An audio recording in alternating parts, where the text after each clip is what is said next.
এই what is the পোলাপ এন্ড কি অবস্থা সবার, welcome back to my YouTube channel Joy 46X।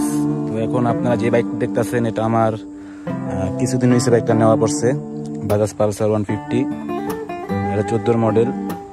অনেকেই জানেন যে এর আগে আমার দুইটা পালসার ছিল, দুইটা পালসার ইউজ করা হয়েছে। একটা হলো আপনার 9 মডেল, একটা 11 মডেল। তো এই বাইকটা আমার রিসেন্টলি নেওয়া হয়েছে। তো আপনারা দেখতে পারতেছেন যে বাইকটা এখন পুরো স্টক অবস্থায় আছে। বাইকটাতে আমি কোনো রকম মডিফিকেশন করি নাই, জাস্ট বাইকটা নেওয়ার পরে আমি এই সামনের হেডলাইটটা ব্ল্যাক করছিলাম অ্যান্ড আলো আসার জন্য দুইটা ফগ লাইট লাগাইছি, এই যে দুইটা নিচে ছোট ছোট। অ্যান্ড এই যে পিছনের মার্কারটা খুলে ফেলছি, খোলার পর একটা ছোট একটা নাম্বার প্লেট লাগাই দিছি।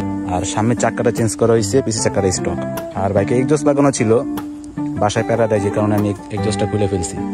আর বাইকটা নেওয়ার পর আমি এখন পর্যন্ত বাইকটা টপ স্পিড চেক করি নাই। বাইকটা আমি স্টক অবস্থায় পিলিয়ন সহ 134 পর্যন্ত উঠাতে পারছি। আর সিঙ্গেল এখন আমার বাইকটা নিয়ে টপ স্পিড আমার চেক করা হয় নাই। তো আশা করি খুব শিগগিরই এটা নিয়ে ফেসবুক পেজে আমার ভিডিও দেখতে পারবেন। সবাই পাশে থাকবেন আর পেজটা ফলো করে দিবেন। ধন্যবাদ, আল্লাহ হাফেজ সবাইকে।